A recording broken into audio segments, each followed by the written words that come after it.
evening, everyone, members of council and the viewing audience. We're going to stand for a moment of silence and remain standing for O Canada. Thank you.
Members of council, you've had a chance to look at items on the agenda. Is there any disclosure of pecuniary interest? Councillor Renno. Thank you, Your Worship. In regards to Delegation 1, the Ali Q7 referral, I must declare a conflict as my father is an abutting property owner who is in the report. Thank you, Mr. Councillor Renno. That'll be noted. We have adoption of the minutes. Recommendation is that the minutes of the closed and regular council meeting held November 24th be adopted as presented. Councillor Renno and Councillor Auditors Spagnolo, all in favor? That carries. Thank you. Mayor's comments. I have a couple. Had a Zoom meeting today with Premier Ford and General Hillier and a few other representatives from the province, and they announced that vaccines will be arriving shortly. They're anticipating 2.4 million vaccines, and that's enough for 1.2 million people. That's from Pfizer and Moderna. They expect more. We don't know how quick they'll come in as other companies get online, but their plan is to take care of the province as quickly as and effectively as they can, and they're calling on us, all municipalities, all 444 of us, to help in any way, shape, or form we can. They're saying so far today that they plan, that'll take care of the emergency personnel, and they'll go in priority long-term care facilities, etc. And then the general public, hopefully they'll start getting to most of us by the latter half of 2021 or last quarter of 2021. So all of us, we have to do our part. They're asking us to do what we can. Yes, wear your mask, social distance, wash your hands. Everybody knows what we have to do. The problem is we're not doing it because the infection rate is increasing. So, and last and final, it's one of LaSalle's finest. LaSalle Fire Service is pleased to congratulate the 8 graduates of our latest recruit class. Over the last 18 months as volunteer paid on-call firefighters, these individuals have dedicated themselves to many hours of training. In addition to emergency responses, full-time jobs, and family life to complete the basic firefighter level 1 curriculum.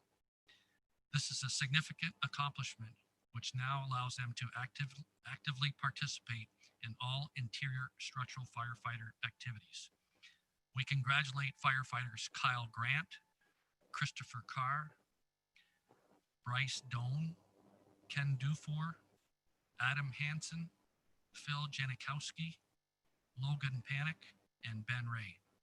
And we also are pleased to congratulate our training officer, Justin Price, on his recent promotion to the rank of captain. We have no presentations.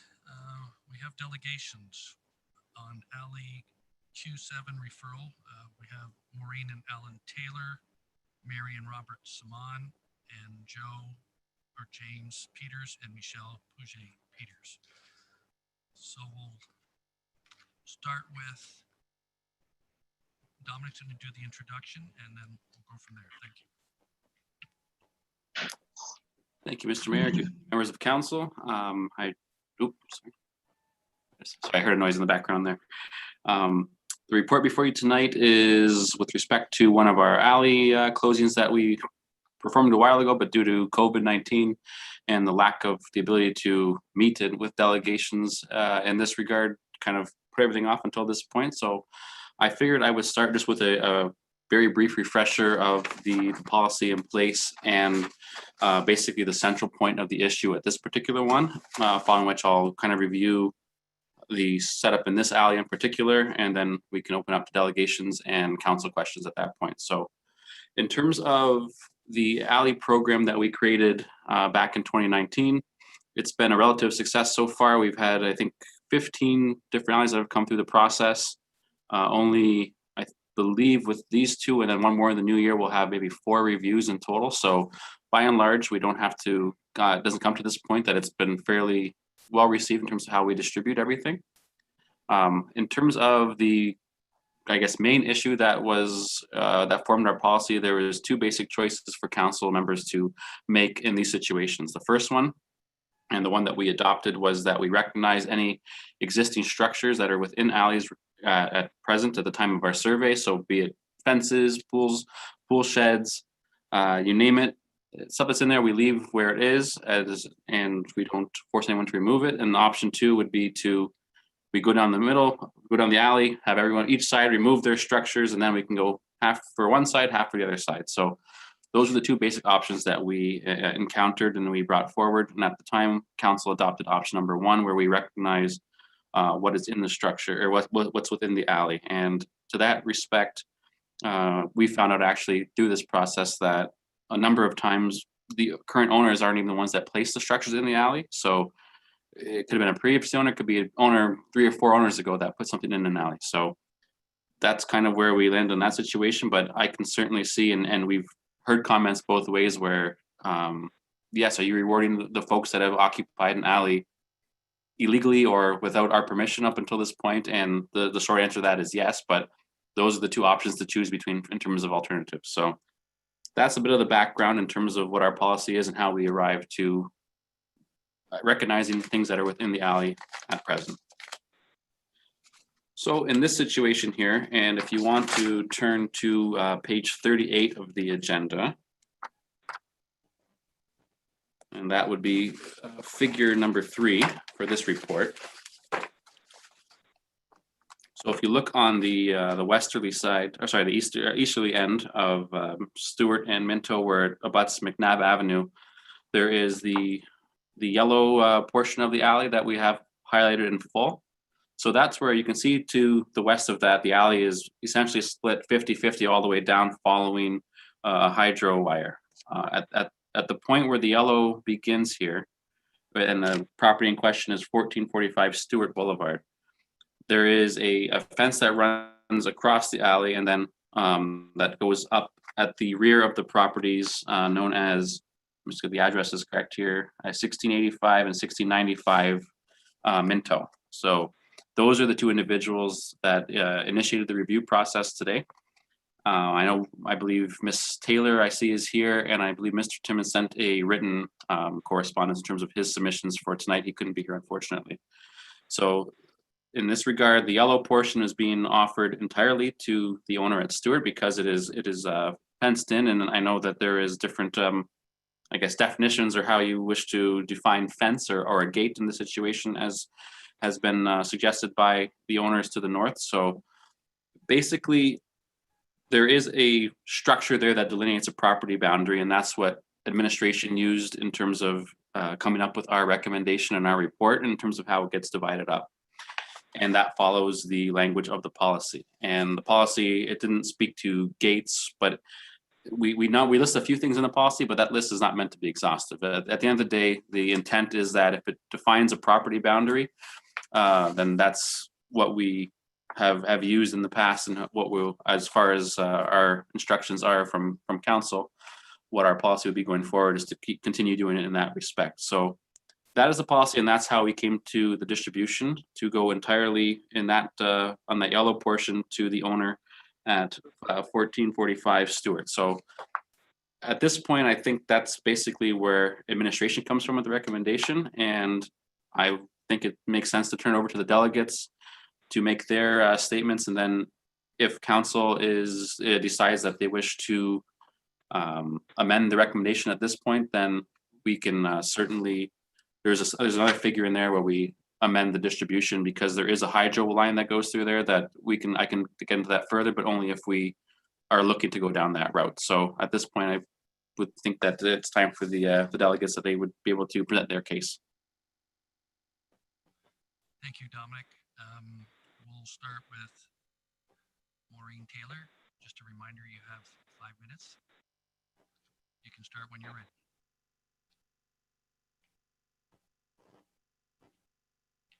You're still muted. There you go. Good evening, Your Worship and members of council. I sit here this evening with my husband, Alan, and we'd like to thank you for your time in regard to the Q7 alley closure. You have received all the copies of pictures and emails regarding the property in question.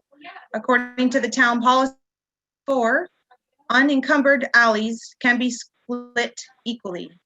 Looking at the pictures provided, it is clear that there is no permanent structure. Therefore, the alley should be split equally. The most recent survey shows a permanent structure, but is actually a temporary gate, as per the letter from the previous owner of 1445 Stewart. My husband Alan and I purchased our home in 1995, and in 25 years that we have lived here, we have asked to purchase the alley on more than one occasion, but the alley had not yet been closed. Last August, I again asked to purchase our half of the alley, and at that time it was brought to our attention that the temporary gates were incorrectly considered as permanent structures. At this time, 23 out of 25 homeowners along the Minto Street Stewart corridor all share the alley equally. We have a verbal agreement with the homeowner currently at 1445 Stewart that he would maintain the alley because he has a rotting lawnmower and he found it easier to maneuver around having the extra room. Prior to that current owner, all abutting families maintained the alley together. Figure 6 in the agenda document represents what we feel is the proper equitable distribution of the alley for all 5 of the homeowners of this affected area. Tonight, we ask you to consider the facts and information provided and award us the right to purchase our half of the alley. And to the point, the gates that are installed does not define anything. And had we been approved our alley purchase years ago, prior to the policy dated 2019, then we would not be sitting here this evening. Again, I'd like to thank you for your time and consideration. And as a side note, I would like to congratulate all the new fire department recruits, because the fire department is very near and dear and close to my family, and I appreciate every one of them. Thank you. Thank you, Mrs. Taylor. Appreciate your comments. Now we'll go to Mary Ann Robert Simon, please.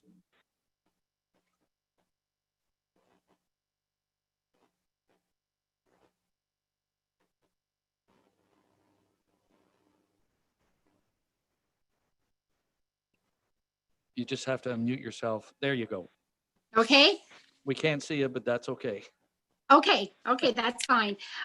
We've been LaSalle taxpayers and residents for 45 years, residing at 1443 Stewart Boulevard. We maintained our property as well as the town property when there was no housing behind our home.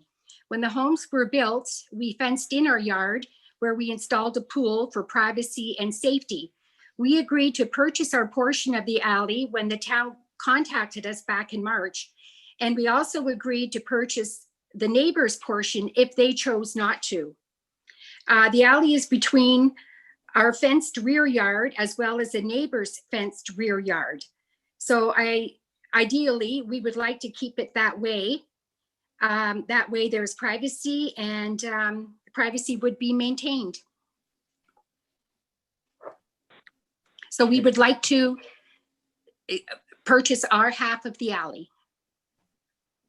Okay, just so I'm clear, Mrs. Saman, you want to purchase your half as well as the neighbor in the back's half, or just your half? Well, we had filled out the papers and we said, yes, we would like to purchase our 7 feet of the alley. And then there was also another option if our neighbors abutting us chose not to purchase their 7 feet, that we would purchase all 14 feet. Okay, we'll just have a question with our solicitor. Dominic?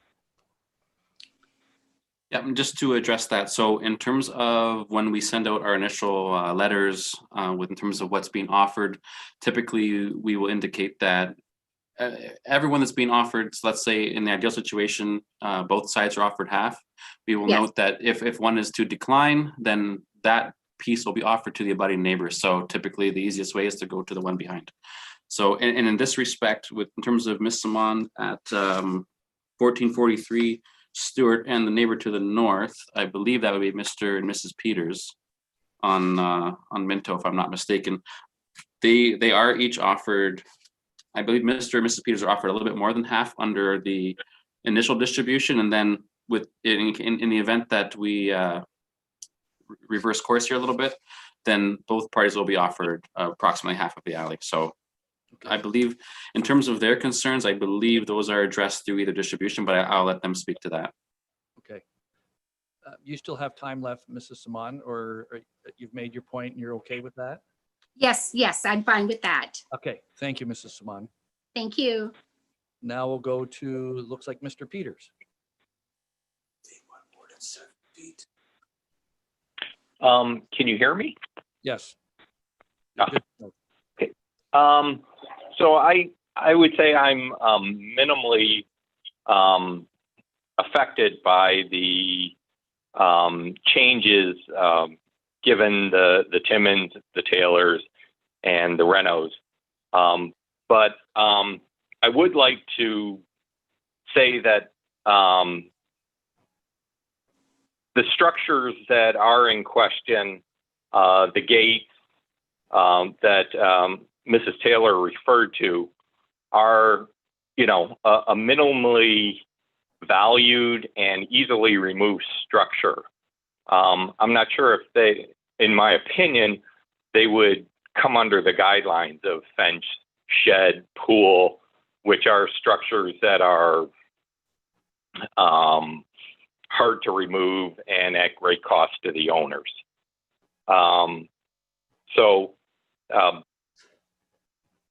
That said, I pretty much have no other comment. Okay, thank you, Mr. Peters. Before we go to council, is there anybody else on this meeting that would like to speak for or against? I can't see everyone, so we have 30 participants. So if you'd like to speak up. Oh, Mr. Didal. I was gonna say, I believe in terms of the registered delegates, that should be everyone. I know that the owner of 1445 Stewart did not submit anything or in terms of requests to speak tonight.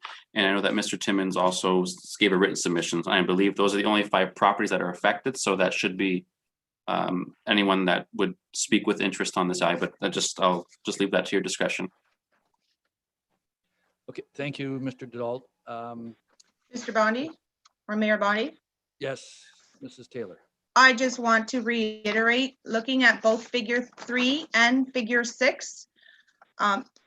Figure 6 shows a fair distribution between essentially the 3 homes that are mostly involved.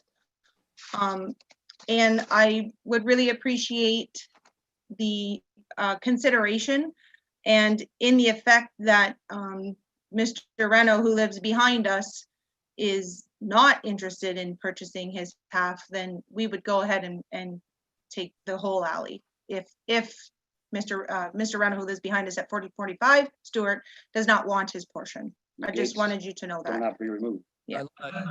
Thank you for those comments. I let you speak because you didn't use your 5 minutes. So in case anybody else is wondering. Okay, Thank you. thank you. Now we'll go to council questions. We'll start with Councillor Carrick, then Deputy Mayor Malash. All right, thank you, Your Worship. Just a question to the homeowners in behind 1445. So if you were to obtain your half of the alley, or half of the alley, which then would become yours, so any expenses that would be incurred, as opposed to moving your fences or whatever, the town wouldn't be responsible for any of that? You would take care of all those costs? Absolutely, I would. So, okay. So I'll leave my overall judgment, but sorry? And I was just going to mention that I have spoken with Mr. Timmons as well, and he is prepared. We're all prepared. 95, 85, and 75, when we all purchased our homes, we all went and purchased our fences together from Home Depot. So I'm assuming that all three of us would then go ahead and move the fence line back when the time comes. Okay, thank you. And then further to administration then. So after you get past those 2 lots, everything else is split down the middle. So I'm okay with that portion of it being split down the middle, but this section here, I think it needs to be fair. So I'll just refrain my final comments to the end, but I think I lean more toward figure 6 myself. Thank you. Thank you, Councillor Carrick. Deputy Mayor Malash. Thank you, Mayor Bondi. Just a few things. When reviewing all of the notes and the comments made by all parties, I don't believe we're going against policy if we were to split this 50-50. I don't consider the gate to be a permanent structure, and I do think that can be removed from that area. So I always worry about going against policy and, setting precedents and stuff, but I don't believe this one falls into that case. So I would like to see this portion of the alley meet the rest of the alleyway, which is a 50-50 split. Okay. Are you ready to make Mr. Didal? Okay, and just to that effect, so it won't be specifically or exactly 50-50 just due to the location of that hydro wire. It will actually be, there'll be a slightly more by, I believe it's maybe a foot, maybe a foot and a half. There'll be more, Mrs. Taylor, Mr. Timmons, they'll be receiving a greater portion of the alley, given the proposed redistribution if you use the figure 6 option. So just to be clear that while not 50-50, it's close to it. It's as close as we can get without running into hydro issues. I guess maybe if we did it in a way that instead of 50-50, that all parties involved would be offered their share of the alley that suits our needs with hydro and everything else. If we could word it something like that. Are you putting that in the motion, Deputy Mayor Malash? Yes, please. Okay, so moved by Deputy Mayor Malash. Is everybody clear that it would be basically split 50-50? And our solicitor agreed that it's not going to be 50-50, but it's close to based on the hydro wires. Councillor Dominic. Yeah, sorry to jump in one more time. So, and just, and Crystal, Deputy Mayor Malash spoke to this in terms of setting precedent. So in terms of my concerns and how to operate going forward, if it's council's wishes to go with the redistribution option, I'm a friendly recommendation, I guess, to, I don't know if it has to go in the motion or if it goes in the minutes or how it works on that end, but in terms of how the decision was reached, and it doesn't set a precedent in terms of permanent structures or fences, that this gate is treated as a special case, because my concern, of course, is opening up that slippery slope of, okay, this one's a fence, these are bushes that look like a fence line. So in terms of getting into all those scenarios, just to make sure that future reports and future distributions are clear and following what is council's intent. That's all. What we'll do, I think we have a mover. We'll go for a seconder. We can still discuss the motion. I see Councillor Akpata and Councillor Desjardins. Are you second, or do you want to speak to it after? Both. Both? Okay, so you're seconding, Councillor Desjardins? Okay, so we have mover and a seconder. So discussion on the motion. Councillor Desjardins, then Councillor Akpata. Thank you. And through you, while we were chatting, I was looking up in my Webster's, and a gate is considered a movable barrier, not a fence. So I think we are allowed to say that that gate can come down. It's not something that's part of the alley, and that I agree that both parties should have the split on the alley according to the hydro wires. So it's probably going to be what, 60-40 or 55-45. Going forward, if we have a gate situation, we can keep that in mind, that a gate is not permanent. It is something that can be taken down. Just my 2 cents worth on that. Thank you, Councillor Desjardins. Councillor Akpata. Thank you, Your Worship. I concur with my friend, Councillor Desjardins. I found a different definition of gate, and I'm satisfied that we haven't violated our policy and the decision that sounds like we're leaning towards, or at least a proposed motion, Your Worship. Okay, thank you, Councillor Akpata. Okay, so we have a mover and a seconder that the alley, we don't concur with the recommendation, and we go with figure 6 on the split as close as possible. Dominic, you can use, or sorry, I should say, Mr. Dudal, we can use your legal notes when we do this actual split. So on the motion. Sorry, all in favor of the motion. There we go. Now the hands are up. Okay. The recommendation is denied, and we will go with figure 6. Thank you, everyone. Thank you, delegates, for taking your time. Have a good night. Stay safe. Thank you, council, Thank you. and members of council. Thank you. You're welcome. Thank you. No, I think they take us right out.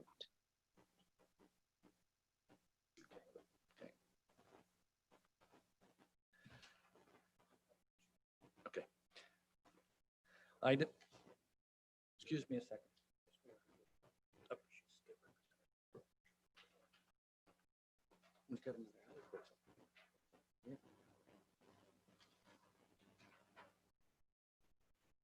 Oh, okay. Sorry, just a little sidebar here, clarifying up what we have to deal with. So we have item D2, another alley closing. And Dominic, do you want to lead us into that again? Thank you.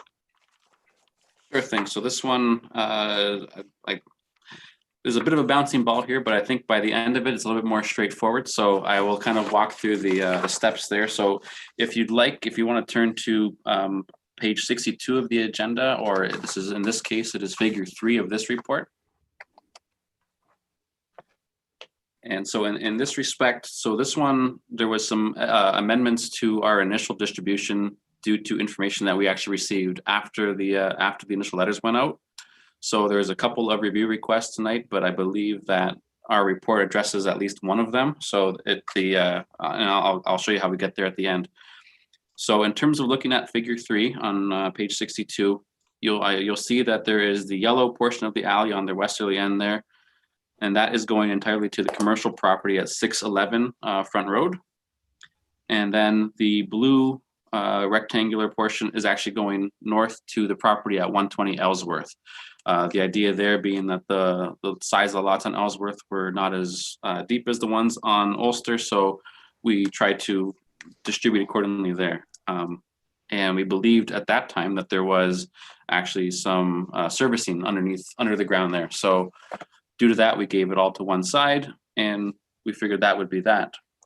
As it turns out, the services cut off somewhere a little bit to the east in the orange section. So if you flip the page over to figure 4 on page 63,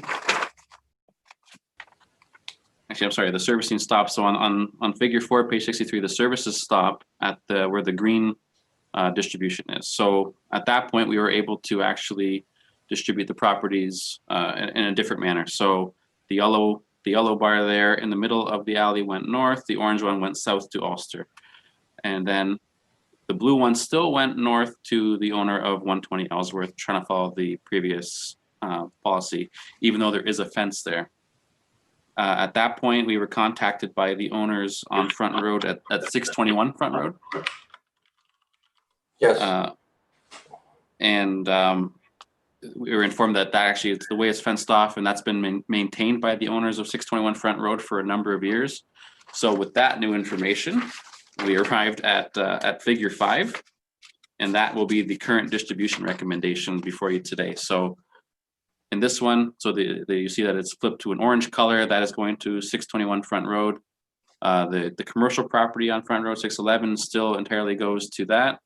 And then the other alley is split in half between those two owners. So in terms of from our initial recommendation to how we ended up here today, the property that's actually losing from what we initially recommended is the one at 120 Ellsworth, which is Mr. Greer, who submitted a review request, but has waived the right to appear as a delegate before you tonight. And as far as I'm aware, submitted no written materials to that effect.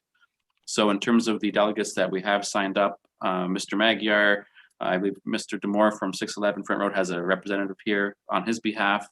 And Mr. Wardell is also a delegate. I believe each individual is accepting of the current distribution that we finally arrived at.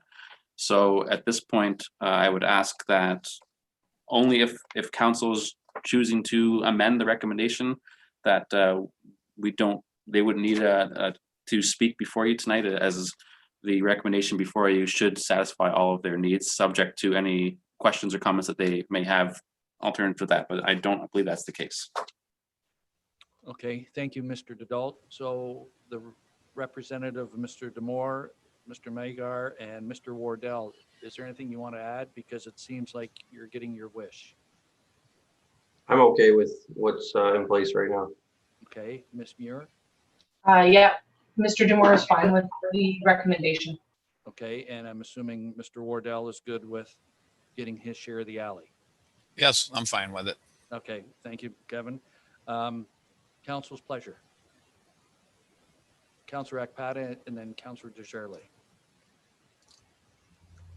Your worship, since we've got this one, just hearing from the delegates that they're satisfied, I'd make a motion that we go forward with Mr. Dadalt's recommendation. Moved by Councilor Akpata, seconder, Councilor Desjardins.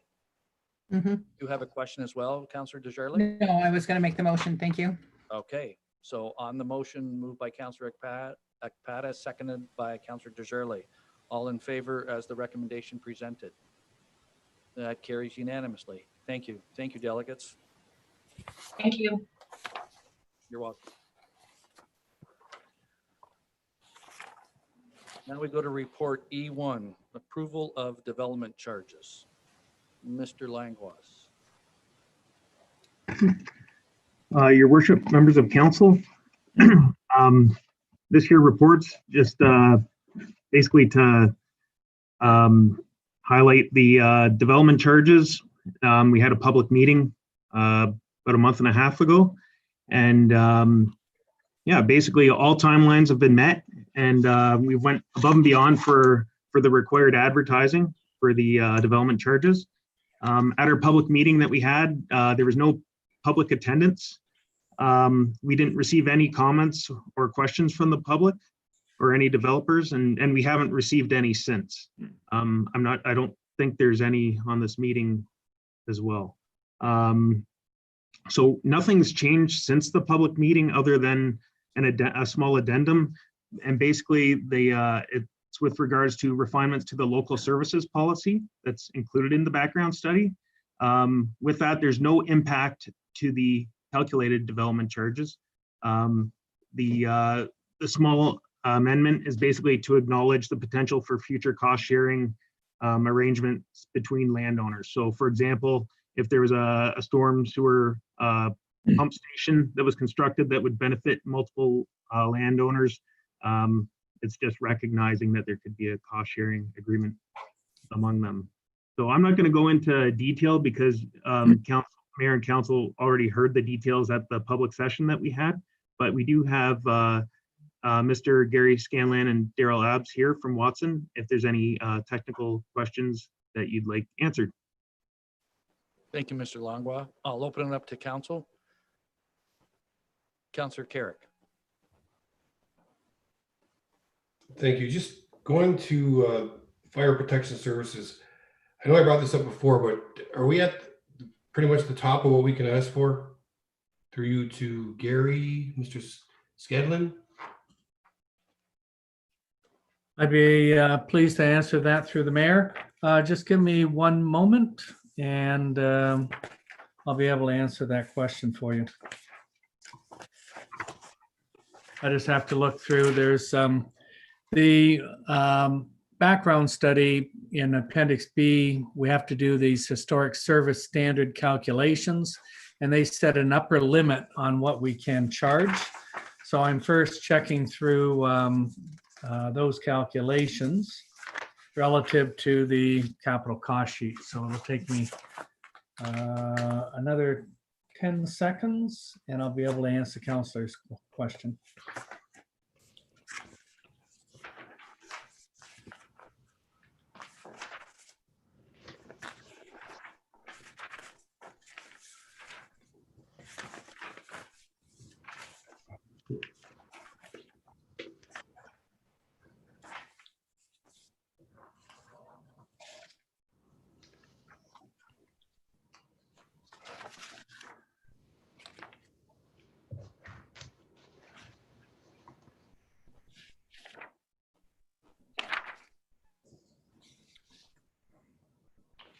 Yes, it appears that we've utilized the maximum amount that we can collect through the service standard calculations.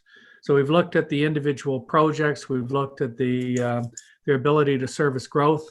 Actually, they are to a point that we can collect the maximum over our planning horizon. Plus, when we update bylaws into the future, we can actually bring in a little bit more of those capital costs. But directly, yes, we've maxed out on the charges that we can impose. Okay, so I think, would it be fair to say that we've done that for the majority of what we're asking for through all the other various? Yes, I think another way to put it through the chair. Another way to put it is we're continuing the level of service that you provide to the residents historically. So yes, for the most part, we're continuing to collect at the maximum level, or the level that you provided the service over the last 10 years. Okay, thank you so much for that.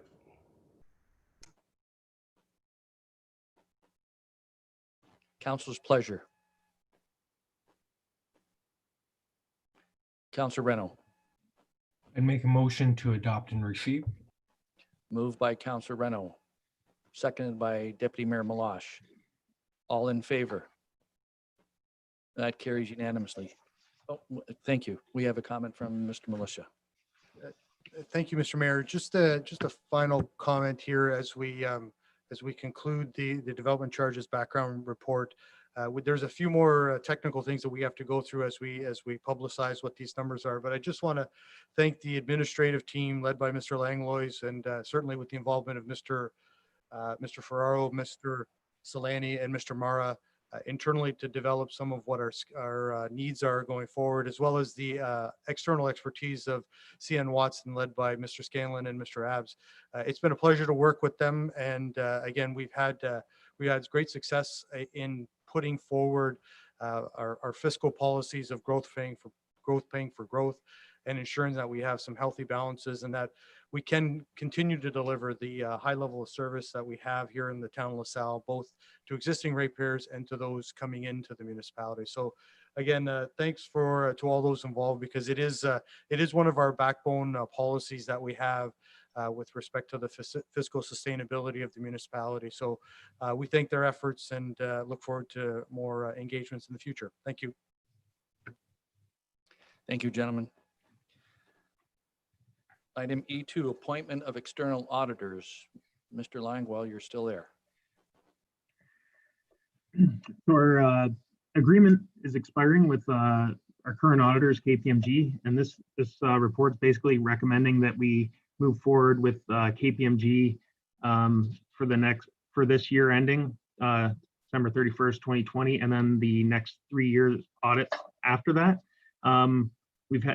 KPMG has extremely competitive rates. If you can see in the report that they, out of the 7 local municipalities, excluding the city of Windsor, which they actually audit as well, they're the auditors. That's over the past 5 years. They've been successful in obtaining the audits for many more municipalities. They've been our external auditors for the better part of 3 decades. they've done a great job. There's never really been any complaints from our end. Everything goes very smoothly. They're very familiar with our operations.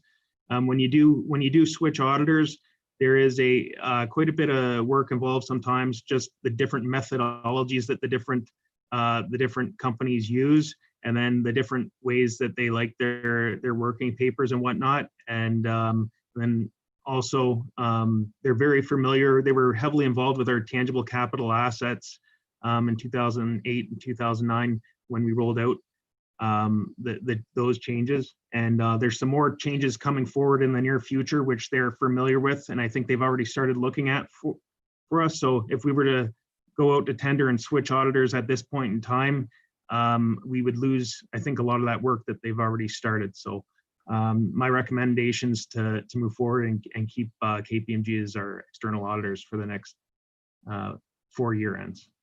And I'd be happy to answer any questions. Thank you, Mr. Langlois. Councillor Akpata.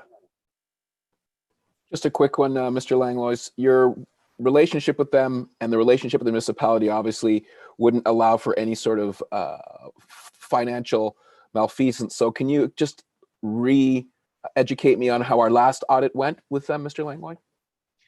Our last audit was actually, for the most part, virtually, just because of COVID. They usually come in mid-April. There was no variances or audit differences found. It went really smoothly. Diane Hansen, who's now retired, she was a previous supervisor of accounting over the past year, or since January. She's been training our new supervisor of accounting, who's done a great job. She's actually from the city of Windsor, so she's really familiar with KPMG as well. So they, if there is ever any issues, they notify us right away, and they keep us in the loop of upcoming changes so that we're prepared well in advance and not surprised. So is it fair to say that the relationship between the town of LaSalle, the finance department, and KPMG is strong and good? Absolutely. Thank you, sir. Council's pleasure. I'll make one comment before we vote on the motion. How many award-winning municipalities does KPMG work with? You think that would be in their advertising, and they should throw you a bone and lower the premium what they're going to charge, when this is how many years in a row, Dale, you've been the award-winning for budgets? It's Tana's award this year, but oh, I'm sorry, Tana. I think number 4 or 5. 4 or 5. Okay. Council's pleasure. Moved by Deputy Mayor Meloche, seconded by Councillor Reno. All in favor? That carries unanimously. Thank you. Mr. Langlois, insurance renewal. Okay, so we did receive our insurance renewal package last week. I've had the chance to speak with our broker, Christine Lanou, and ask some questions. Our premiums are going up by 7%, which seems high, but comparatively speaking, I think from correspondence with other local municipalities, I think we may be the only one in the single digits.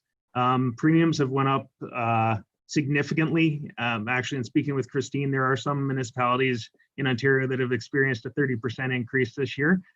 There's various different factors that result in that, but we've actually had really good low claims this year. So, and then the service that we've received from Frank Cowan has been great since we've switched. We've had them back. We've been, I think, about 4 or 5 years ago, we switched to JLT. Now we switched back to Frank Cowan. We received great service and really good rates. At this point, there's only 2 players in the municipal game right now, which is JLT and Frank Cowan.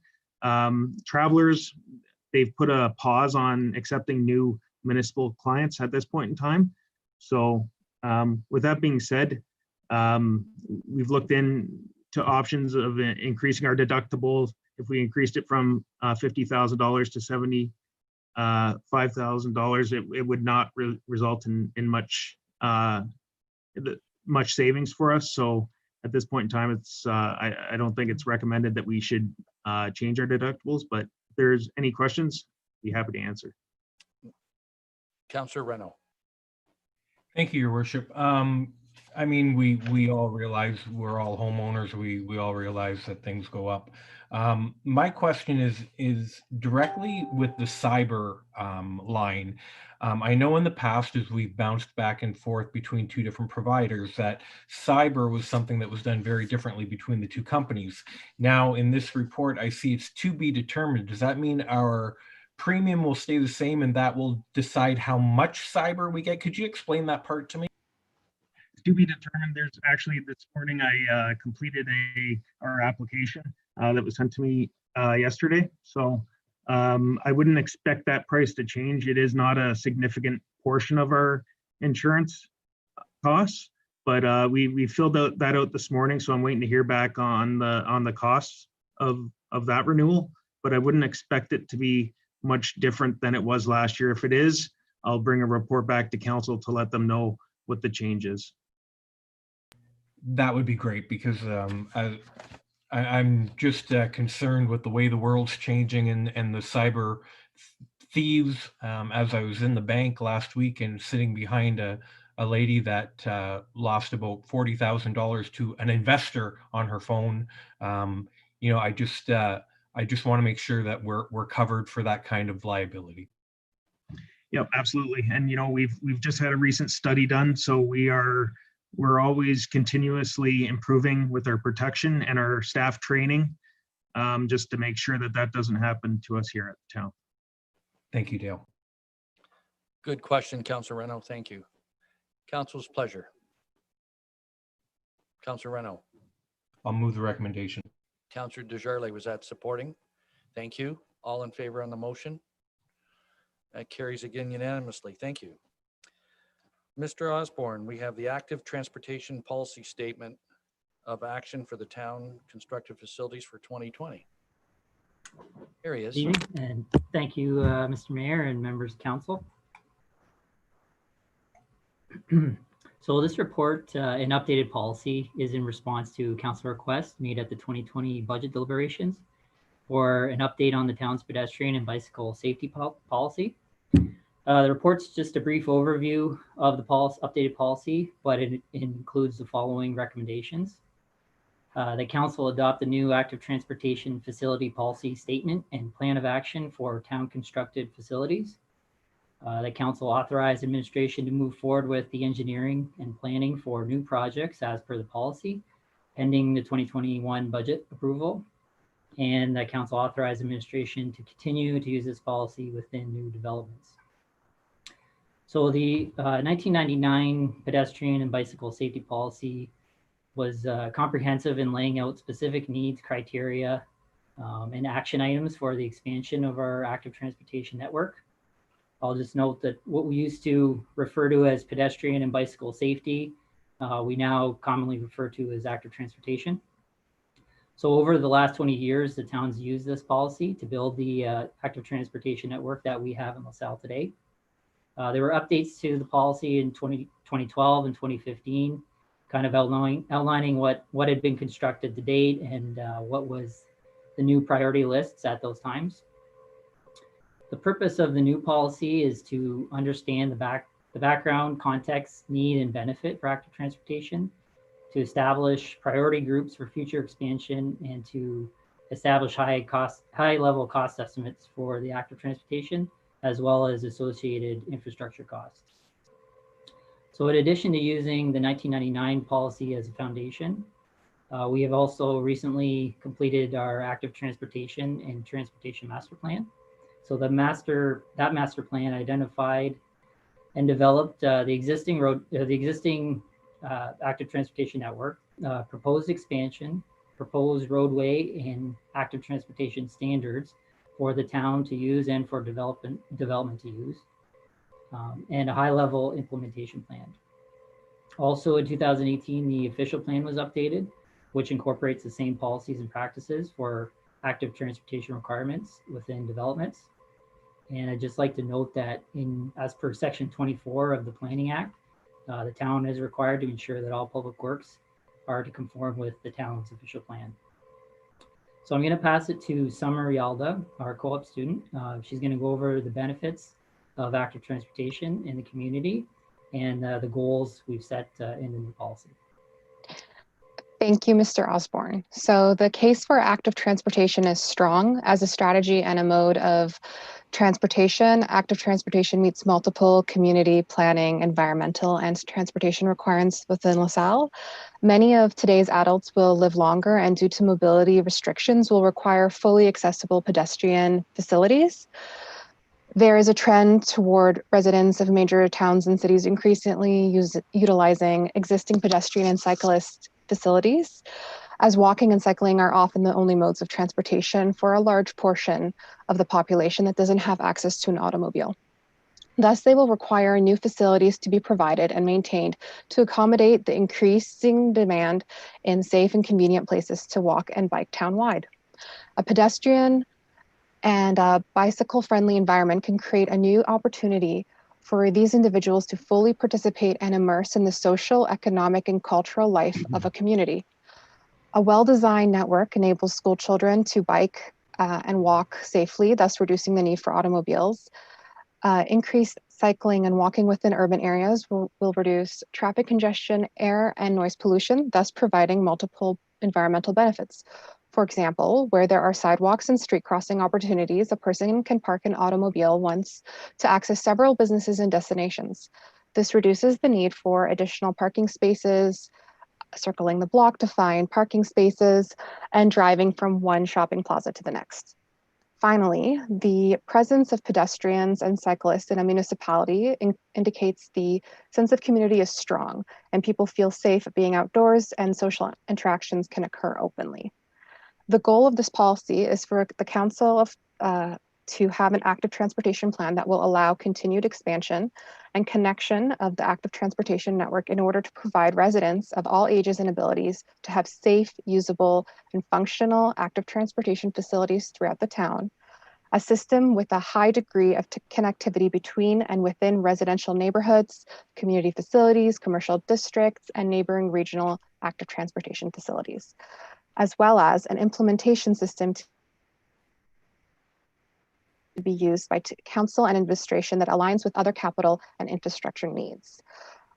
We use the following criteria to create the three groups that Mr. Osborne had previously mentioned for the active transportation plan. So first, we identified critical gaps in the existing network with an emphasis on connecting existing neighborhoods, commercial districts, and existing town amenities. Then we also looked at identifying critical routes of the overall transportation network where collector and arterial roadways will require future improvement. We also reviewed all infrastructure requirements for the individual segments over the entire proposed network. Part of this review also included a high-level look of potential funding mechanisms for infrastructure and services provided for those segments. We also reviewed the estimated capital costs for the active transportation facility installation and all associated costs, as well as the cost of the active transportation component in addition to the other infrastructure costs. We identified recent and current master plans or environmental assessments that have an impact on the active transportation network in order to come forward with this plan. Thank you. Thank you, Ms. Yalda. So with the goals and criteria that were set in the policy, we've developed the following priority groups for town projects. So the Group A projects are projects where there's a gap in the network and where generally the infrastructure is already in place for the active transportation facility to be built, i.e. like the storm, the sanitary is all there. So it's just the active transportation that has to be built. So the cost for this Group A of priority list works out to roughly $500,000 a year over the next 5 years, which lines up with what council has previously allocated for the pedestrian safety. The Group B projects are key segments in the overall transportation network and also require some larger infrastructure work. Generally, the active transportation component is smaller in relation to the other works. Once the Group A and B projects are completed, significant gaps in the network would be completed. And this allows residents and visitors to safely utilize active transportation facilities to connect to our major destinations, both within the town and regionally. Then we would move to the Group C projects. These projects are part of the overall long-term network and also require additional infrastructure work. Likely, these projects would be triggered as part of a larger capital project rather than triggered as part of just an active transportation project. And they also may require other sources of funding, for example, grants or development charges, or maybe local improvement charges. We've also listed projects that will be done by development. So in addition to their existing requirement to build sidewalks on both sides, they would also be responsible to construct any active transportation facilities in and around their development as it relates to this policy and our active transportation policy. This work would all be done at 100% cost to the developer and would take place as those developments take place. Not listed in any of these tables or groups are existing residential streets that do not have sidewalks. Ultimately, it is the intention to have sidewalks in these cases, but the priority would come after the groups A to C are completed, or if potentially other infrastructure work is required on any of those roadways, we would look at the sidewalks at that time. And then I'd like to emphasize that with construction of sidewalks, paths, or really any work on existing roadways and right-of-ways, comes with that the disruption of residential lawns, driveways, landscaping, sprinklers. So it's important to keep in mind the goals that we set out in these policies when we have to work through those challenges. So I'm gonna pass it over to Mr. Langlois to go through the financial implications, and I believe Larry and Peter may have some closing comments. So as we can see in the tables and the different groups, the actual cost of the construction of the sidewalks, pathways, and trails is the most, I guess, insignificant component of the entire project. You know, Group A, as Mr. Osborne mentioned, averages out to $500,000 per year, which is exactly what we have in our 5-year capital plan. When you move down to Group B projects and Group C projects, the cost of the actual pathway, sidewalk, and trail ranges between $100,000 to $500,000, which if we did 1 a year or 2 a year, that would align perfectly with what we allocate for that. The significant portion of the cost is when we have to replace other components as part of the project, which often you need to infill ditches and put storm sewers in there and reconstruct roads and whatnot, which adds up to millions of dollars. So taking that into consideration, the approach that we're taking, we're not letting, or we don't want to let the want for a sidewalk, pathway, or trail drive the project. We want, when a road or storm sewer or whatnot comes up for replacement, we add on to that project. So once those assets reach the end of their useful life and we reconstruct them, that's the point in time which we wish for the Group B and C projects to construct the sidewalks. You know, if, for example, if there is a project where, you know, the road's in decent, fair condition, and we probably get another 10 to 15 years out of it, but there is a want by residents for a pathway on the side, we're going to wait until the road needs to be replaced. And at that point in time, maybe it might be 10 years down the road, but at that point in time, as part of the entire project, we'll add the sidewalk, pathway, or trail. That'll save us a lot of money in the long term. And that's kind of the approach we're taking. And, you know, there's always the option, we're going to be writing a Part 12 Municipal Act policy. You know, if residents are unhappy with that and want it done faster, there's always the option under Part 12 to do the project and divide the cost up amongst the residents along that road that wish to speed up the process. You know, it can be very costly though. And that can be, you know, that can be allocated to their taxes over a period of up to 20 years, but it can be very costly. So those are just a couple of pointers that I wanted to mention. Just kind of the theory for how we've grouped the projects. Thanks. Thank you, Mr. Longwa. Mr. Solani? Your worship, and members of council, I just wanted to add a few comments to what's already been said this evening. The active transportation plan that's before you incorporates many of the key principles that are in the town's official plan. And it builds on the work that was commenced in 1999 when council developed its first initial pedestrian and bicycle facility plan of action. 20 years later, here we are, and we've seen significant positive changes that have taken place throughout LaSalle. And you can look at figure 2 in the report, which identifies the existing AT facilities. It doesn't show the existing sidewalks, but it shows all of the other trails, both on-road and recreational facilities that have been built in the last 20 years. This has resulted in a number of key accomplishments. More than 2,000 LaSalle residents are now able to live within a 10-minute walk of the town center. They're able to use sidewalks and trails that have been built in the last 20 years to walk and ride their bikes to green spaces, to the community library, to the senior centers, into a broad range of stores and restaurants, medical offices, and other services that are here in the town center. Residents of all ages and abilities now have over 80 kilometers of sidewalks and 40 kilometers of trails that didn't exist 20 years ago.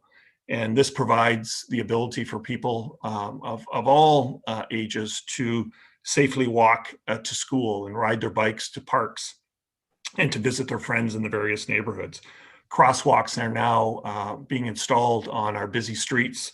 And we have a number now of on-road and in boulevard cycling facilities, again, that didn't exist 20 years ago, all of which are promoting the active, healthy lifestyles. Our off-road recreational trails are envy of communities throughout Ontario. And if you look at what's happened in the last 5 to 10 years in the rest of the county, LaSalle was the model that was used by a number of municipalities, and CWATS was built on what was started in LaSalle 20 years ago. All of this was made possible because we had a council in 1999 and subsequent councils, including the current council, who believed in the importance of having safe streets and having great neighborhoods. And all of that formed the backbone of the LaSalle Greenway, which also included the acquisition of various woodlots and tall grass prairies. And we have over 400 acres of green spaces that exist that, again, didn't exist in 1999.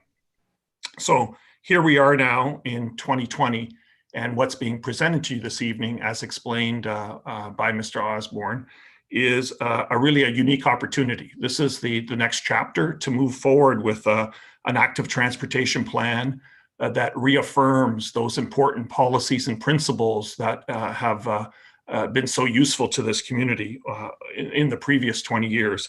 And over the next 5, 10, and 20 years, there's going to be opportunities now to move forward with these recommended AT projects that are going to complete these critical gaps in the network, that are going to continue to expand neighborhoods that have access to the safe cycling and safe sidewalks, so that no matter where you live in LaSalle, you'll be able to choose those forms of transportation and not have to solely rely on the automobile.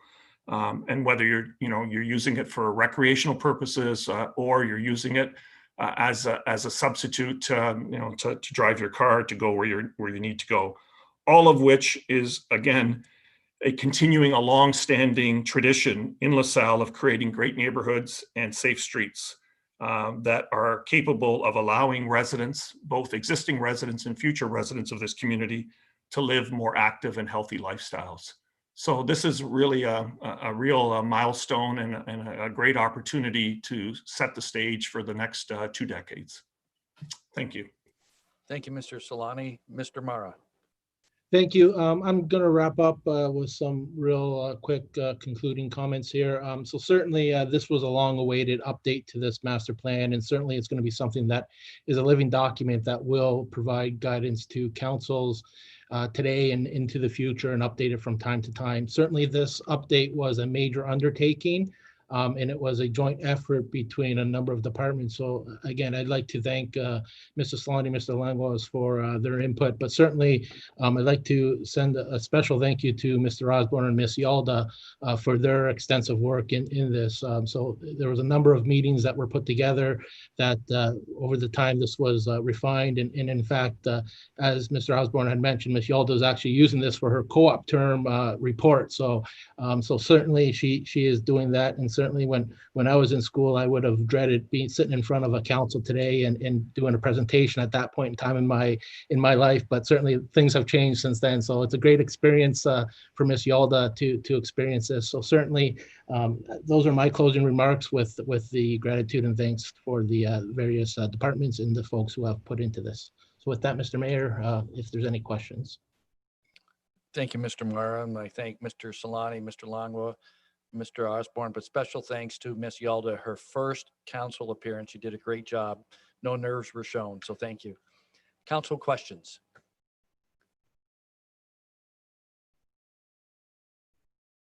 Councillor Carrick. Just a couple quick comments, and then I'm going to make a motion to move the recommendation. Anyways, I first got on council back in 2000. And even before me, when they started a little bit of the trails, we came through the drain there. And there's people before us that push the sidewalks and that stuff. This has come a heck of a long way. And it's very exciting whether I'm here the next term or not. This is exciting stuff to be able to be part of this again, moving forward and understanding what we've done in the past. And thanks to everybody who's participated, our administration and the former councils. So having said that, I would make a motion that we move the recommendation. Moved by Councillor Carrick on all the recommendations before us. Second, Councillor Reno, is that his hand I see up? Any discussions on the motion? All in favor of the motion? That carries unanimously. Thank you, everyone, for your presentation. And Mr. Militia has a comment. I just, again, as we go through this process, and again, this is, as I spoke about with the development charge report, this is one of our major backbones that we have with our municipality in terms of the leadership that we've shown. And I just perhaps want to show a bit of recognition to kind of the forefathers, if you will, of what you see here today. You know, I'd like to perhaps, I know Mr. Solani is on the call, and he perhaps is, you know, he's not one to show his emotions as often as perhaps I do. But I will say that he is very passionate about this, and that passion comes out in spades when we talk about the betterment of the community, and a lot of what the community is better today for what actions we've taken over the last 2 decades. And I would also extend even beyond that. You know, I know Mr. Miller unfortunately couldn't be with us tonight, but I know he's listening on YouTube. And I would like to shout out and say, hey, you know, there's a lot of recognition that both Mr. Miller, Mr. Solani, and the late Mr. Hayes, who was our town engineer for many, many years, were able to design and acquire property along the way, knowing that someday we would do something good with it. And we did. And, you know, I think if we go back to, and I know Councillor Carrick was coming on council in 2000, but if we go back to the 1998, 99 timeframe where we first started with the sidewalk program, as we called it back then, the numbers were daunting. And I could remember sitting there as a young treasurer saying, how are we ever going to afford and do all this? But we did. We made it a priority, and we did. And through the leadership of those 3 individuals in particular, Mr. Miller, Mr. Solani, and Mr. Hayes, we were able to bring those things forward and make the community better and use it as our backbone. And people come here. They want to live in LaSalle just for those reasons, which are all positive impacts that we've had. So I know that thankfully, again, Mr. Solani's, you know, instilled some of those principles into our new generation of employees, and hopefully Ms. Yalda will be with us for a longer period of time beyond her co-op term. But again, certainly Mr. Osborne and Mr. Mara, we've all learned from some of the actions that have been undertaken by people before us, and just to show some recognition that, you know, they did have that wisdom and that vision back in the 80s and 90s to know that we can acquire this property and we will do something good with it, because there is that vision down the road. So again, my thanks. And I think that, again, from the community, not to speak for the community, but the community thanks them for their efforts over the years. So I couldn't let it go that, I know Larry in particular, him and I had a lot of lively discussions over the years with respect to this, but we're always for the betterment of the community. So I would like to thank him personally again, and Mr. Miller as well. Unfortunately, he's not able to be here with us tonight, but I know he's listening. And again, thanks for the vision that you both have had as we go forward. So thank you, and thanks for the opportunity to make those comments. Thank you, Mr. Militia. That's history talking there. Item E5, Turkey Creek Watershed. Mr. Mara. Thank you, Mr. Mayor. Tonight's report is provided for a update to council on a number of various studies that fall within the Turkey Creek watershed. There's 3 studies that are particular note. All 3 are being completed by different municipalities. So the city of Windsor is completing a master study which affects Turkey Creek. The town of Tecumseh is doing the same thing in the Old Castle area, which is affecting Turkey Creek. And certainly the town of LaSalle is doing our own within our own jurisdiction, which has an impact from Turkey Creek through the Howard Buford area. So certainly this report before you tonight is to give you a brief update of those 3 studies. Certainly these studies, all 3 studies are being undertaken through the Environmental Assessment Act, which involves a public process. And certainly the town of LaSalle has been engaged in conversations with the town of Tecumseh and the city of Windsor with respect to their 2 master drainage studies. Particularly what the town's concerns are is to ensuring that what is currently happening in Turkey Creek remains unchanged, that there is no negative impacts through the Turkey Creek watershed, and that as a result, there would be no impacts to the existing LaSalle residents and existing infrastructure through the LaSalle area. So as I noted, all 3 of these reports are through the environmental assessment process. We have been engaged with the town of Tecumseh on their initiatives. We continue that communication. It's still an ongoing study. So we continue that communication with the town of Tecumseh to ensure that we can come to concurrence about no negative impacts downstream, which ultimately falls through LaSalle and flows through LaSalle and comes forward through this area. With respect to the town's run project, the Howard Buford Master Drainage Study, that is currently on a bit of a pause at this particular point in time. I'll expand on that a little bit later about this, a 4th study that is currently in the process of developing it through the Conservation Authority. So I'll circle back now to the study that the City of Windsor has currently completed. And actually the formal process is complete and it's out for the mandatory final review period as part of the environmental assessment component. So certainly within the report, there's been a number of instances and correspondences between the town of LaSalle and the city of Windsor and the consultant who was preparing that report with respect to concerns on Turkey Creek.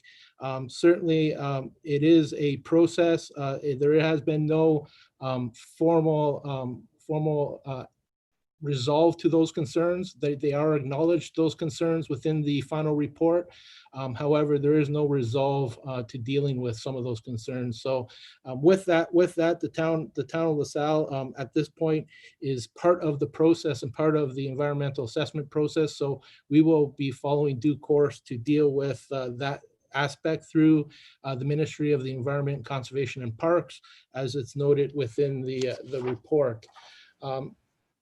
Going back to when a lot of this became familiar to the town was earlier this year in about May or so, April, May of this year of 2020, the town became aware of a number of these studies and almost the finality of some of the studies in the aspect of what they were producing and the various reports. So the town took an opportunity to review a number of those reports.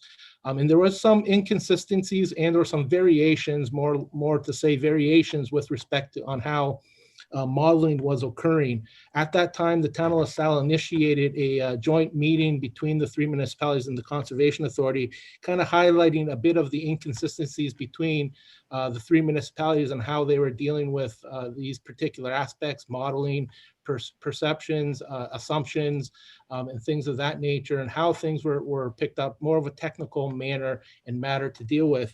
And it was decided at that joint meeting of the three municipalities and the Conservation Authority that a larger Turkey Creek watershed study should be required.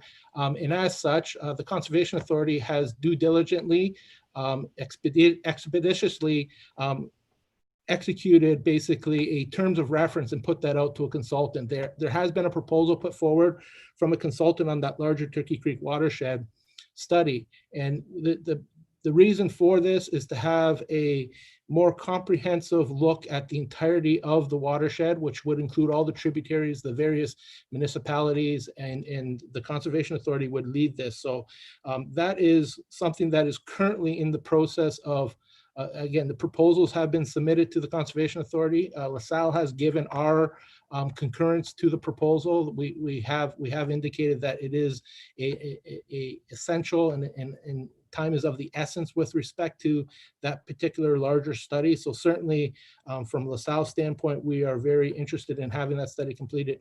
The reason why the Howard Bouffard study is on pause is this larger study will help identify for the town of LaSalle some of those impacts and trying to deal with how do we better solve the solution within the Howard Bouffard area in the context of what is currently occurring out in the area with respect to updated and more accurate modeling.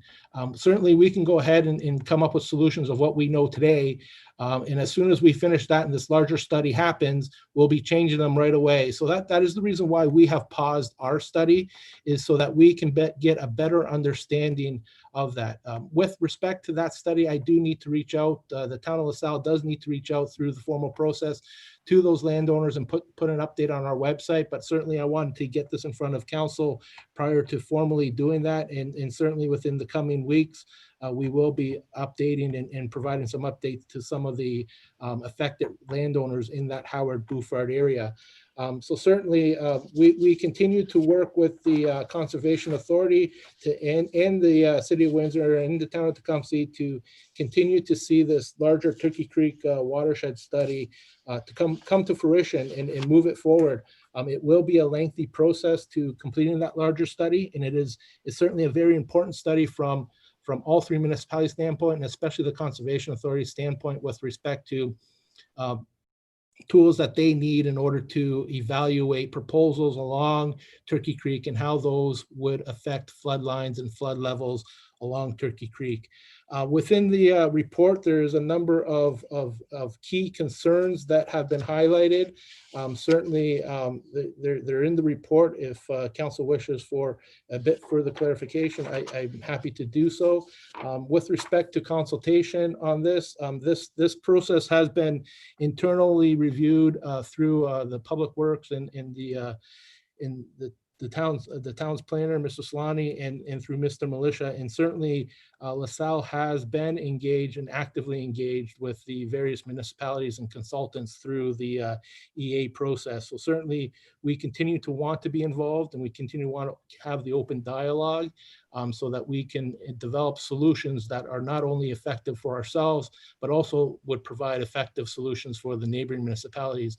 Again, we all are worried about our own jurisdictional boundary, but certainly the water flows downhill. It does not know jurisdictional boundaries. Unfortunately, LaSalle is at the bottom of the hill in both of these instances with Turkey Creek, and water tends to pool higher and deeper at the bottom of the hill.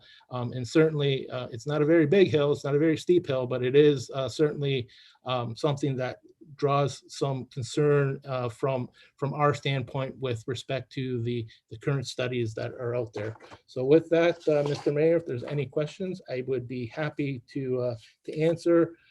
As a closing statement, there is 3 recommendations within the report. So certainly it is for the council to receive this report. The second is for council to concur that the administration continues to work through the EA process through the various studies that are occurring within the neighboring municipality and continue to deal with those. And should it come down to a formal process or formal concerns being issued through the Ministry of Environment, Conservation and Park, that the town of LaSalle do so. And that council direct that administration forward this report to the IRCA board members for them to see this information in front of them and have some additional information provided by the IRCA members. So with that, Mr. Mayor, if there's any questions, I'd be happy to answer. Thank you, Mr. Mara. Mr. Reno. Thank you, Your Worship. Peter, forgive me if my timelines aren't going to be very accurate, but I think about 4 years ago, we had some substantial flooding down in the Newman, Naples area, all along the creek. And I'm just wondering, you know, we talk about 1.5 meters, 5 feet of water pooling. I mean, how much higher did Turkey Creek go in that event? I remember horrible pictures of our woodlot. I remember horrible pictures of our pirate bridge underwater. I just want to put it into perspective. Are we talking similar to that in a major storm event? Thank you. Certainly, when those instances did occur, they were pretty significant events. With respect to a finality in terms of a finite number of where the water level increased, I don't have the exact numbers, but certainly for a frame of reference, what I can reference is the Pirate Bridge at Vince Marcotte Park was originally designed to be a foot above the high water level. In the instance of that event that you're referring to, we had to close the Pirate Bridge because the water was flowing up against the Pirate Bridge. So that is kind of the frame of reference. Was it 2 feet? Was it 3 feet? It's hard to determine that at this point, but certainly it was well over the 1 foot. And I would say it's probably reaching the 2 to 3 feet area at that particular location. That was a significant event, but it is not the event that is modeled through the system. The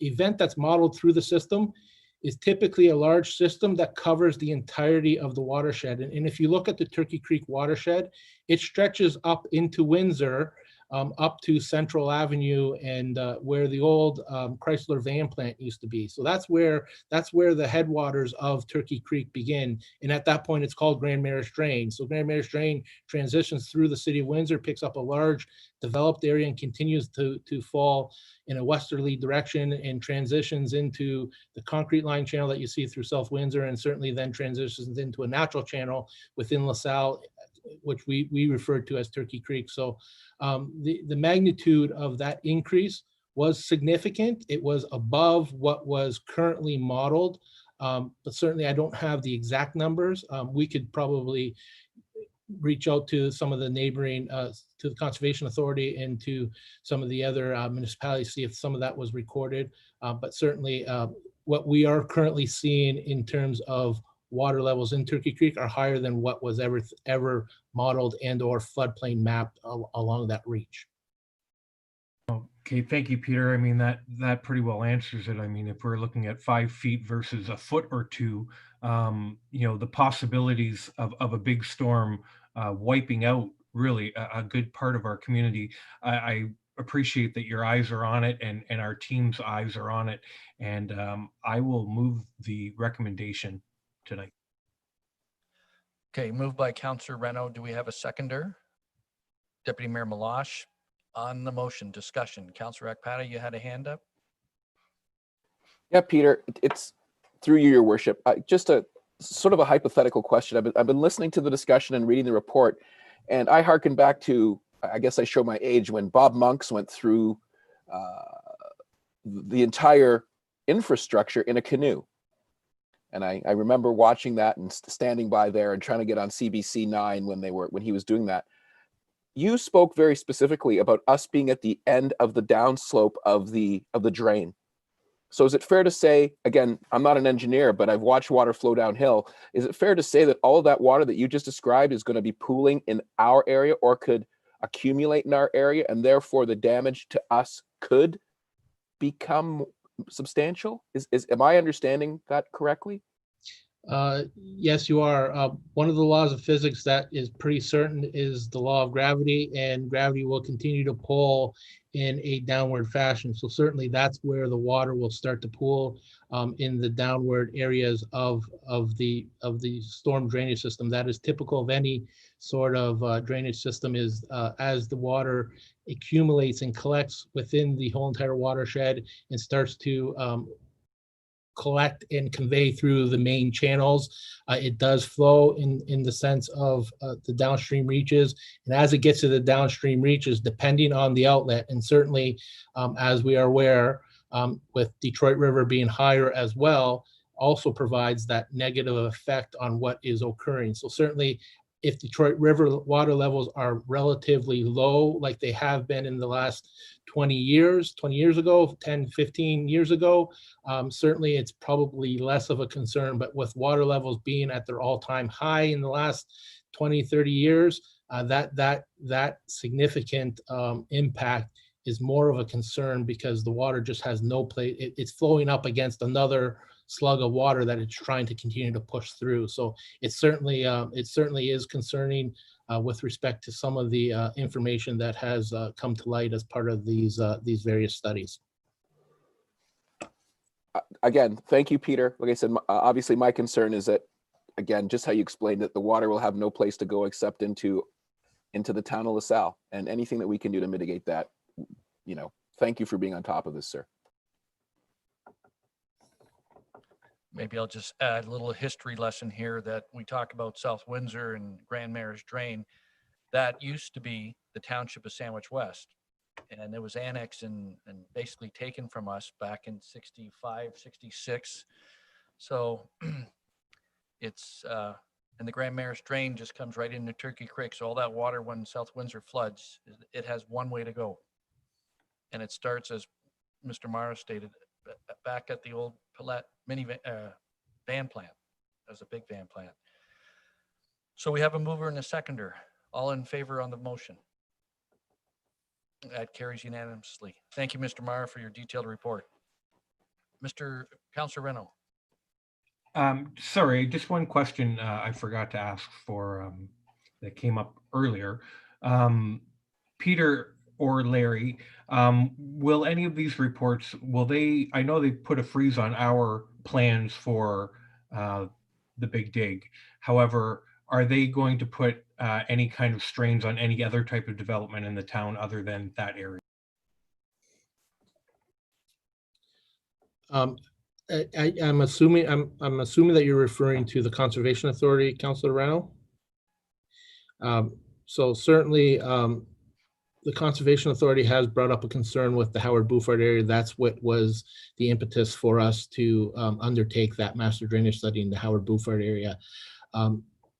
Howard Buford area is a bit different than what is currently known in Turkey Creek. Howard Buford area did not have any current or existing floodplain mapping. So certainly there was none of that information available. That is what is currently trying to be developed through the Howard Buford master drainage study. With respect to Turkey Creek, it is an existing regulated creek, discharge creek and ditch for a large area, and it does have established floodplain. What I don't understand, what I don't know, first of all, is whether the Conservation Authority sees this as a potential to halting any development approvals within that. Certainly, with the information that's known as of today, with respect to a couple of these studies that are underway and or have been completed, flood levels are currently predicted to be higher than what's currently regulated. And so certainly that is a concern to LaSalle. I don't know what actions the Conservation Authority will take with respect to that, but certainly I'm sure that is on their radar of a concern to them as well. So certainly that I don't know what their actions are going to be relative to this, whether they are going to put that additional restrictions, but certainly it would be something that we need to forward this report to the Conservation Authority for their information, let them know where the town of LaSalle sits. We've had continuous communication through this process with them, but certainly the formality of this through the council with some information behind it would certainly help their board members understand a bit more of some of that impact. Mr. Solani has joined on. He might have something more to add. Just one additional comment just to make with respect to your question, Councillor Reno. We are governed by the floodway that is defined by the Conservation Authority. So the area of deepest and fastest flows is established through floodplain mapping that is provided to all the municipalities in the county and also the city of Windsor by the Conservation Authority. They are currently going through the process right now. They've hired a consultant to look at establishing some priorities for doing some updates to floodplain mapping throughout the region. So we're expecting in the not too distant future that that report will be shared with the board and shared with the local municipalities. And then further work will be done in those priority areas to update the mapping. And Turkey Creek could be one of those priority areas. And once that additional mapping is updated, that could then affect what happens going forward. But as it presently stands, we're operating on the basis, as Mr. Marr indicated, with the current regulatory framework that is in place based on the existing floodplain mapping. All right. Thank you, both gentlemen, for your explanations and how it fits with today's climate. Thank you. Thank you. Thank you, Mr. Marr and Mr. Solani. Item F1, committee matters for council action. We have the Parks and Rec committee meetings. Councillor Akpata. Thank you, Your Worship. As you can see from the minutes, the discussion moved quickly. And again, Ms. Fernaro and the team at the Volmer had some insights in how we can have tried to maintain some activities. Unfortunately, Your Worship, as we've moved into red, a lot of the planning that her team has put forth and we as councillors have been the privilege to sit on the committee has come to a pause. As you can see, Your Worship, even the sign on the Volmer says that it's closed. It is unfortunate and it is disappointing, but safety has to be the priority, Your Worship, and I believe that Ms. Fernaro and her team are doing everything they possibly can to have kept our facilities open and running as long as they could, to keep our folks as safe as they possibly can, and to allow the persons that participate in the facility to do everything they could as we move through the pandemic. I do bring your attention, Your Worship, to the Light Up LaSalle Holiday Decorating Contest, a bit of smile and a bit of reason to get in your car and drive around the community to see what people are doing. I've seen some houses that most definitely enjoy each other's competitive glow, and the municipality is looking festive. Mr. Nero, if I've missed anything and you're on the call, please feel free to correct and add anything that I may have overlooked.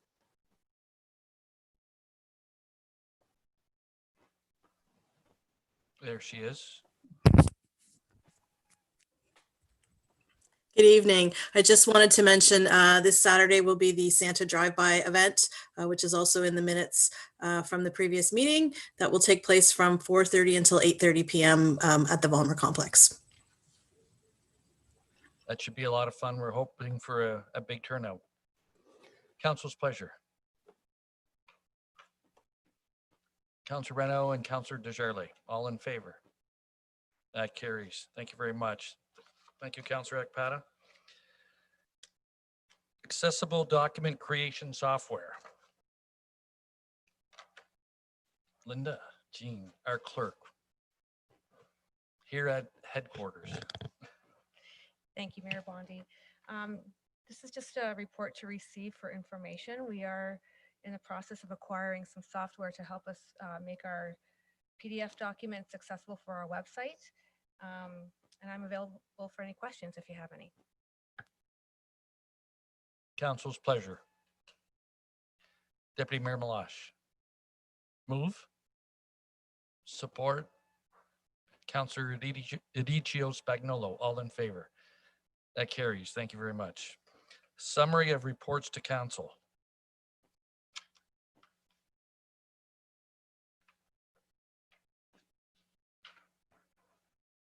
Moved by Deputy Mayor Malash, support by Councillor Reno. All in favor? That carries. Thank you. We have 7 bylaws and one that was added, and the one that was added to refresh your memory was for road closure for the Santa Claus parade that Ms. Venaro mentioned on Saturday. So on all 8 bylaws and 3 readings, all 3 readings, Councillor Deputy Mayor Malash and Councillor Desjardins, all in favor? That carries unanimously. Thank you. Council questions. Councillor Reno. Thank you, Your Worship. In the last little while, I've been going through some financial restructuring around the house, and I've had to reach out to a lot of different services for bills and receipts and things like that. And I know that in the town of LaSalle, if we need receipts or anything like that reprinted, there's a fee, and they can come down to town hall. What I'm wondering is, not necessarily for a report today or anything like that, I'm wondering if administration can kind of put on the radar maybe some new software for the town, so something that would possibly archive our bills. Like, I know our water bills are archived, but things like our tax bills can be archived, the receipts for when they get the money. If we could maybe move forward into the new age of technology, it just seems like a lot of services out there are available. And I think maybe it might be time for the town to start thinking about moving forward to having a little bit more accessible bill and payment information on a portal or something like that.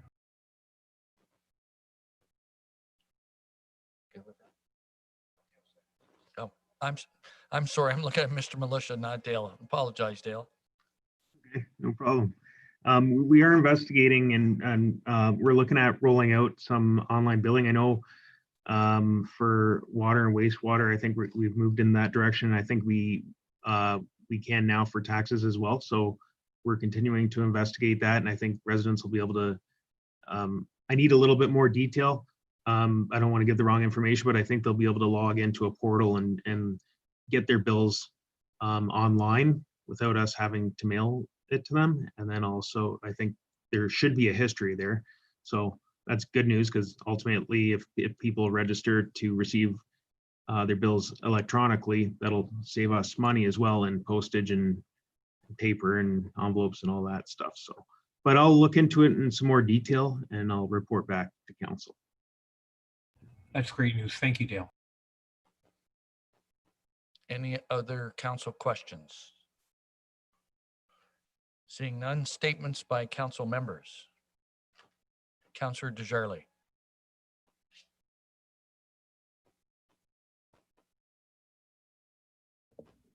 Thank you. Through you. 2 things tonight. First of all, I want to say a very big thank you on behalf of the June 27th Food Miracle. I want to say thank you to the town for allowing us to use the Westport Marina since I think the beginning of June we've been there. We did close it down last Thursday. We have distributed over 340,000 pounds of food to approximately 1,000 families. And we had the opportunity to help 31 smaller charities that are not always on somebody's radar. So it was a very good feeling to do that. We were very pleased to have the week after the food drive on the 27th of June, we had more than 200 volunteers come in. And within a week, we had 340,000 pounds of food sorted by expiry date and type of food.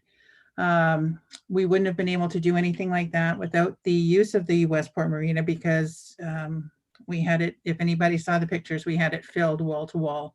So on behalf of everybody that was involved, thank you very much. We appreciate it. And I don't think we're going to do that again real soon. I'm hoping that maybe for a couple of years anyway.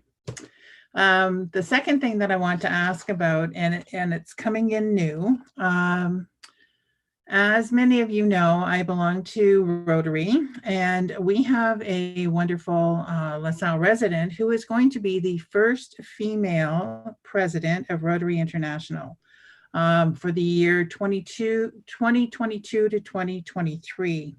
And I'm just kind of putting a bug in anybody's ear that I think we have done a great job of putting up flags and flyers for some of our well-known athletes and people who've accomplished some really good things. And I'm thinking that I'd like to be able to do that for Jennifer Jones come 2022. So those are my two requests for the evening. Thank you. Thank you, Councillor Desjardins. Councillor Renno. Thank you, Your Worship. You know, as a statement, I just wanted to give a big thanks to our community. I have a Cub Scout group, many of you know, and given the conversation with Councillor Desjardins and all that food that was donated, my kids went out last night into the community, spent an hour, and still the community just keeps giving and giving and giving. They brought out boxes of canned goods that are going to be delivered to the food bank in LaSalle. And so it's just a testament to our community as to how much they want to help and how much they want to give. And even in these COVID times, as everybody's, you know, kind of down on opening their doors and things, they still open the doors. We distanced, they put their cans in a bag, and we went back and picked up the bag. You know, it was just a big thank you to our community for continuing to be who they are. And the second half of that is in the lights that are out there right now. You know, I'm just amazed at how many people, contest or no contest, have jumped on the bandwagon. As Councillor Akpata said, the competitive spirit is out there, and I've seen more lights. Specifically, I really can't get over Ulster Street. The entire 2 blocks is just like a winter wonderland. It's a testament to not only their will, but as to our planning department for having those street trees available to make such a fantastic display. And I just I want to thank the community for continuing to be who we are in these tough times. And like the mayor said at the beginning of this broadcast, you know, we're almost there. You know, the vaccines are coming, and we're almost there. We just have to stand strong, be who we are, and do the right thing. Thank you. Well, you have the mic, Councillor Renno. We're going to do something a little different this year. This is our last official council meeting.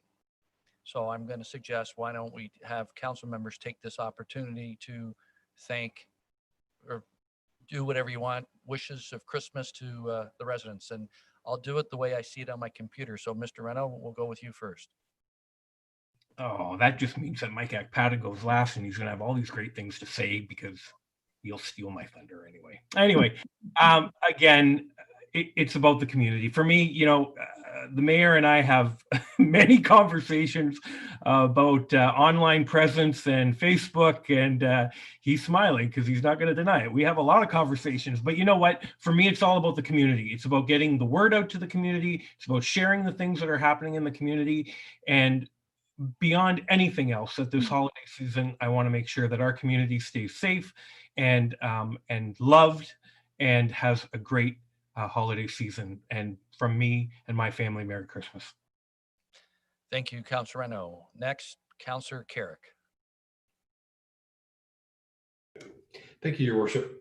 So as well, being born and raised here in LaSalle, I certainly appreciate the comments that have been made earlier, and the fact that we have a great community.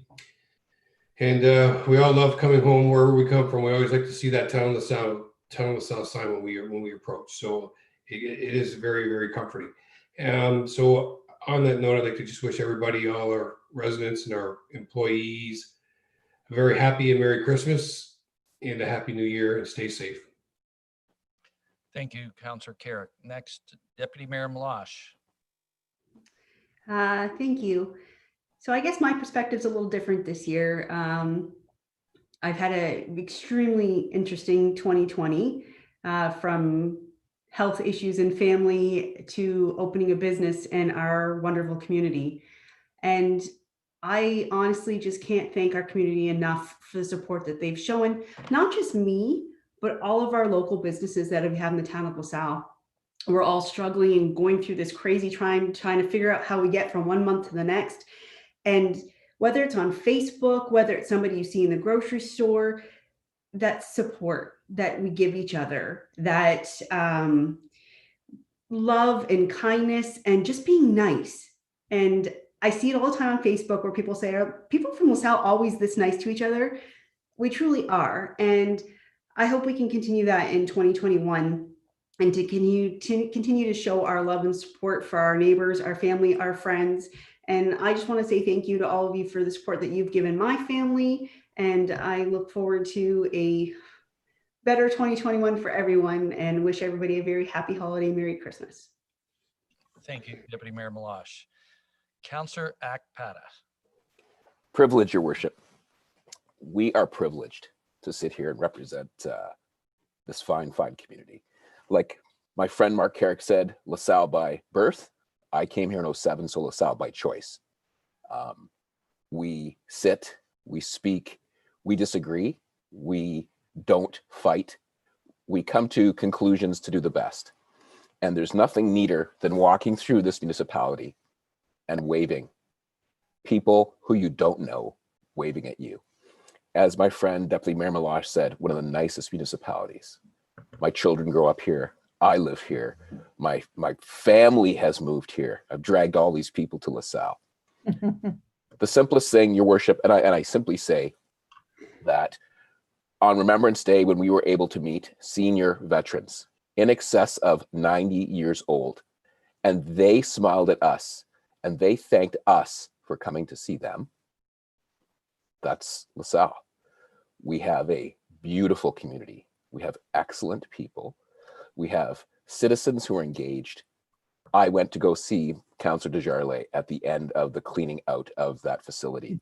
And it was amazing to see what this community can do in support of others in this community. To all the residents of LaSalle, I say this humbly. Our door is always open. Please look out for each other. Make a phone call. Reach out to someone who is alone. Check on your neighbors during this time, regardless of what holiday you celebrate. Wave at your neighbors from across the street to let them know they are not alone. For that is what this community is. It is a strong, united, bonded community where nobody cares what religion you are, what race you are, anything. We are LaSalle. Thank you, Councillor Akpata. Councillor Riccio Spagnolo. Thank you, Your Worship. I just wanted to take a moment to wish happy holidays to all the residents of LaSalle and as well as the staff at the town hall and the municipality. I echo everyone else's thoughts. We live in a wonderful community, a very generous, kind, loving community, and I wish you all the best and hoping 2021 is a better year for everyone and a healthy year. Thank you, Councillor Riccio. Councillor Desjardins. Thank you. Well, I think we're all in the same mindset. We're all saying thank you for our community to be as good and as generous as they are, to be as kind and loving as they are. We've been through some very interesting challenges, all of us this year. We've made it, folks. We're here and it's going to get better. It has to. I want to say thank you to the town employees because you have worked very diligently. You've worked through changes from notes that you get in the morning to notes you get in the afternoon that change how we do business. We have supported each other in our own small businesses. We have shopped here. We have done our very best to be good people to each other. And I want to say Merry Christmas, Happy Holidays, and stay safe. Thank you, Councillor Desjardins. I guess I'm last, but how can you thank the people who put us here? How can you thank the employees who go out every day in this COVID situation and keep this town safe and clean? We have Councillor Akpata saying, wave to your neighbor. To me, I was brought up here. It wasn't a choice. I was raised here, and that's on a farm. That's what you did. You helped your neighbor. That's just ingrained in me. And so when I hear Councillor Akpata say, wave to your neighbor, I'm thinking, well, that to me, that's common sense, but sadly, it's not with everyone. But 2020 was challenging. I think Joe Militia, who I spend more time with him some days than my wife. I thank my wife for putting up with me because it's not easy. To Councillor Reynolds' comment, yes, we don't agree on social media. I agree it's a great way to communicate, but it's not a great way to debate any town issues. People know all of us, all 7 of us are approachable and we can be reached on our lines. I have Mondays with the mayor, so there's no excuse for any lack of communication. We put out the newsletter Mondays with the mayor or mayor's message on the week of council meetings, which will go out this Friday. But at the end of the day, we can't forget the less fortunate. We have many in this community, to my surprise, and Councillor Desjardins opened my eyes on June 27th. How many families are in need? And we have to remember the less fortunate. So enjoy the Christmas holidays to all our residents.